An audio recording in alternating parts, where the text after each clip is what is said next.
Sobat Semar, selamat datang di Virtual Tour Kampus Universitas 11 Maret UNS Surakarta. Yuk kenali dulu tentang kota Surakarta.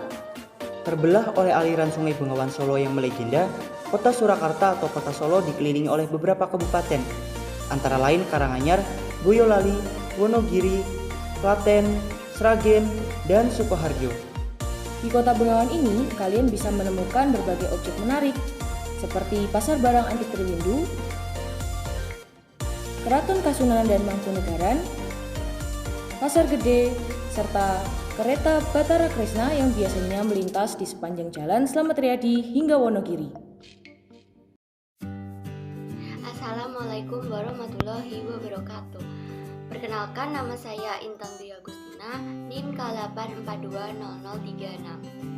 Perkenalkan, saya Ervina Salsa Andrian dengan NIM K8420018. Di sini kami akan menyampaikan mengenai bab 1 konsep dasar evaluasi dan penilaian pembelajaran mata kuliah asesmen pembelajaran yang diampu oleh Bapak Abdul Rahman PhD. Yang pertama ada pengertian evaluasi, pengukuran, penilaian, dan tes, di mana evaluasi sendiri merupakan sebuah konsep dengan tujuan untuk memperbaiki kegiatan pembelajaran yang telah dilakukan sebelumnya. Evaluasi dilakukan ketika dalam proses belajar mengajar terdapat kendala ataupun kekurangan yang mengharuskan perbaikan agar kedepannya dapat berjalan dengan baik serta dapat diterima oleh guru maupun siswa. Di sisi lain, penerapan konsep evaluasi dalam dunia pendidikan adalah untuk mengukur atau menilai seberapa jauh tingkat kegiatan belajar yang dicapai. Perkembangan maupun kemajuan yang dari hasil pembelajaran dapat diketahui. Selain itu, kegagalan dalam kegiatan belajar juga akan menemukan jalan keluarnya melalui evaluasi sehingga keberhasilan dan capaian siswa dapat diketahui dengan mudah. Kemudian ada pengukuran. Pengukuran sendiri tidak sama dengan evaluasi. Pengukuran lebih kepada tindakan atau proses dalam menentukan luas serta kuantitas dari sesuatu. Seperti halnya pada proses belajar dan mengajar, tentunya dilakukan pengukuran dalam menentukan materi yang akan disampaikan kepada peserta didik. Seberapa efisiennya dengan kurikulum dan proses belajar. Maka dalam hal ini, evaluasi dapat dijelaskan bahwa sebuah proses untuk mendiagnosis kegiatan belajar dan pembelajaran. Selanjutnya ada penilaian.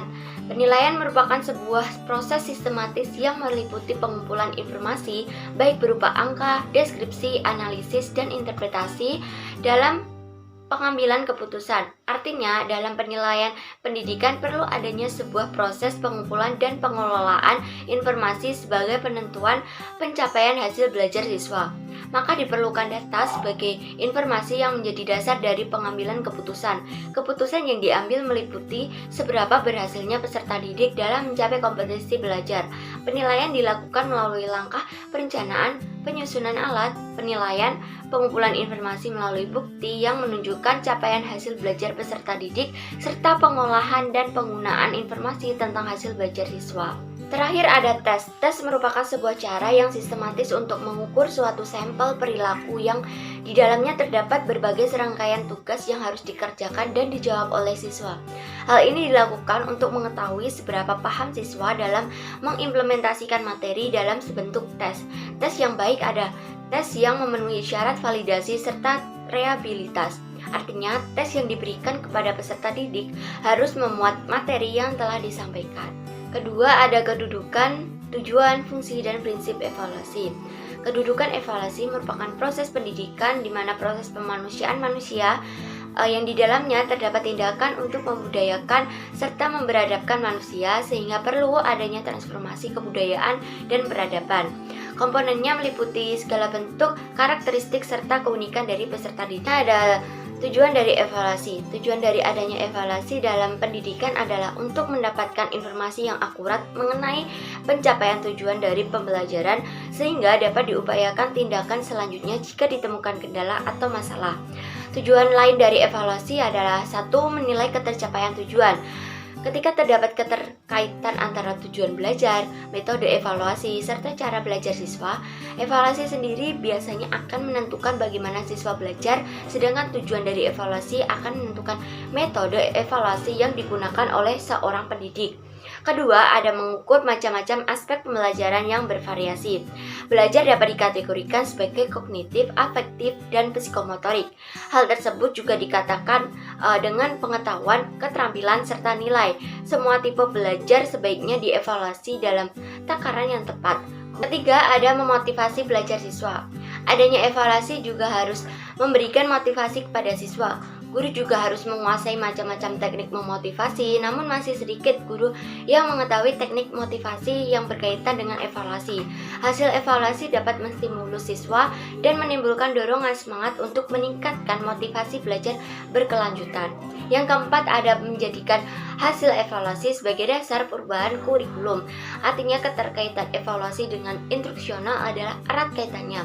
Hal ini karena evaluasi merupakan bagian dari instruksional. Di sisi lain, instruksional dengan kurikulum saling berkaitan. Guru yang sering mengubah prosedur evaluasi dan metode pengajar yang dianggap penting dan cocok, sehingga perubahan ini akan cocok jika didasarkan pada hasil evaluasi secara luas. Kemudian yang kelima, ada menentukan tindak lanjut hasil penilaian.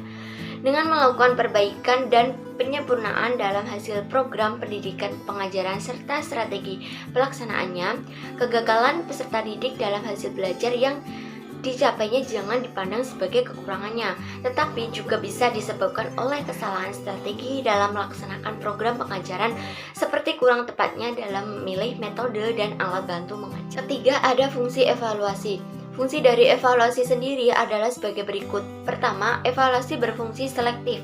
Dengan adanya evaluasi, guru dapat melakukan seleksi pada siswa dengan tujuan memilih siswa yang diterima di sekolah tertentu untuk menentukan siswa yang naik kelas, untuk memilih siswa yang seharusnya mendapatkan beasiswa, atau memilih siswa yang berhak lulus. Kedua, evaluasi berfungsi diagnostik. Apabila alat bantu instrumen yang dilakukan dalam kegiatan evaluasi cukup memenuhi persyaratan, maka dalam melihat hasilnya, guru akan dapat mengetahui kelemahan siswa serta sebab kelemahan siswa.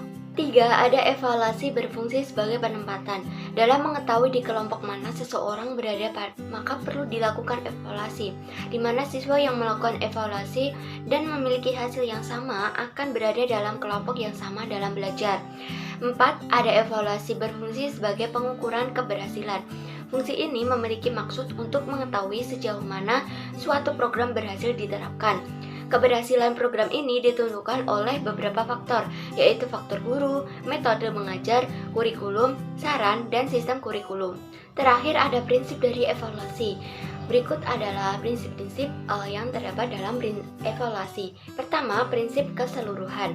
Yang dimaksud adalah dilakukan secara bulat, utuh, dan menyeluruh, bahwa pelaksanaan evaluasi tidak dapat dilakukan secara terpisah, namun mencakup berbagai aspek yang dapat memberikan gambaran perkembangan atau perubahan tingkah laku yang terjadi pada diri peserta didik. Dengan begitu, evaluasi diharapkan tidak hanya menggambarkan kognitif saja, tetapi juga aspek psikomotor dan afektif dapat tercantum dalam evaluasi.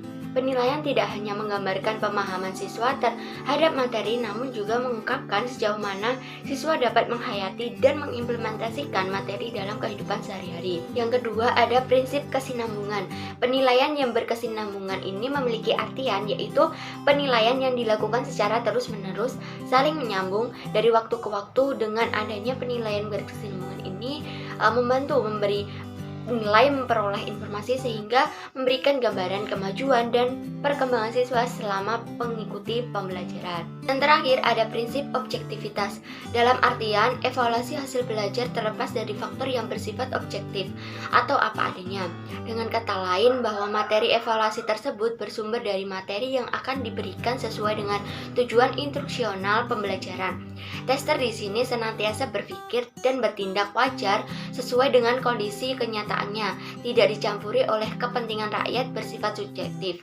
Prinsip umum dari evaluasi adalah kontinuitas, komprehensif, objektivitas, kooperatif, mendidik, akuntabilitas, serta praktis. Maka evaluasi pembelajaran harus dirancang sedemikian rupa sehingga jelas apa yang akan dievaluasi, menjadi bagian integral dari proses pembelajaran, menggunakan instrumen yang bersifat komprehensif serta bertindak lanjut. Pelaksanaan evaluasi pembelajaran memiliki beberapa langkah, yaitu yang pertama ada langkah perencanaan. Sukses atau tidaknya program evaluasi juga ditentukan oleh memadai atau tidaknya langkah-langkah yang dilaksanakan dalam perencanaan. Makin sempurna suatu langkah yang sudah disusun, maka kesulitan yang akan dihadapi pun juga akan semakin sedikit. Langkah yang selanjutnya adalah langkah pengumpulan data. Soalan pertama yang akan dihadapi dalam langkah ini adalah menentukan data apa saja yang dibutuhkan untuk melakukan tugas evaluasi yang akan dihadapi dengan baik. Langkah yang selanjutnya adalah langkah penelitian data. Data yang sudah diperoleh tadi dan dikumpulkan, maka akan dilakukan proses penyaringan. Proses penyaringan ini disebut penelitian data dan verifikasi data. Gunanya adalah untuk menentukan dan memperjelas gambaran mengenai individu yang sedang kita evaluasi. Langkah yang selanjutnya adalah langkah-langkah pengolahan data. Langkah pengolahan data di sini adalah tujuannya untuk memberikan makna dari data yang sudah diperoleh. Jadi harus diolah dengan sebaik mungkin agar memberikan gambaran yang sejelas-jelasnya mengenai individu yang sedang dievaluasi. Langkah penafsiran data. Langkah ini merupakan menggabungkan hasil analisis dengan pernyataan, kriteria, atau standar tertentu untuk menemukan suatu makna dari data dan untuk menjawab permasalahan yang sedang terjadi. Langkah yang selanjutnya adalah langkah meningkatkan daya serap peserta didik. Hasil pemikiran dari fungsi ini adalah untuk memperbaiki tingkat penguasaan dari peserta didik. Dan hasil pengukuran secara umum dapat dikatakan bahwa hal ini dapat membantu memperjelas tujuan instruksional dan menentukan kebutuhan apa yang dibutuhkan peserta didik dan menentukan keberhasilan peserta didik dalam suatu proses pembelajaran. Yang terakhir adalah laporan hasil penelitian. Pada akhir proses pembelajaran seperti akhir 1 bulan, akhir tahun ajaran, akhir semester diperlukan adanya laporan dari peserta didik. Tujuan dari laporan ini adalah untuk menentukan sejauh mana keberhasilan peserta didik seperti yang sudah diharapkan oleh para orang tua maupun sekolah. Jenis-jenis evaluasi pembelajaran ada 5. Yang pertama ada evaluasi perencanaan dan pengembangan. Hasil evaluasi ini dibutuhkan untuk mendesain program pembelajaran. Sasaran utamanya adalah memberikan bantuan tahap awal dalam penyusunan program pembelajaran. Persoalan yang disoroti adalah mengenai kelayakan dan kebutuhan. Pelaksanaan evaluasi ini dilakukan sebelum menyusun program selanjutnya dan mengembangkan program yang akan dijalankan. Yang selanjutnya adalah evaluasi monitoring, yaitu untuk memeriksa apakah program yang disusun sudah berjalan secara efektif dan berjalan sesuai semestinya. Yang selanjutnya ada evaluasi dampak, yaitu untuk mengetahui dampak apa saja yang ditimbulkan dari program pembelajaran ini. Dampak ini diukur berdasarkan kriteria keberhasilan sebagai indikator ketercapaian tujuan program pembelajaran.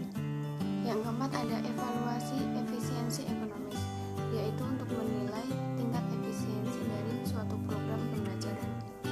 Dan yang terakhir adalah evaluasi program komprehensif, yaitu untuk menilai program pembelajaran secara menyeluruh seperti pelaksanaan program, dampak program, dan tingkat keefektifan dan efisiensi. Demikian yang dapat kami sampaikan, kurang lebihnya mohon maaf. Terima kasih.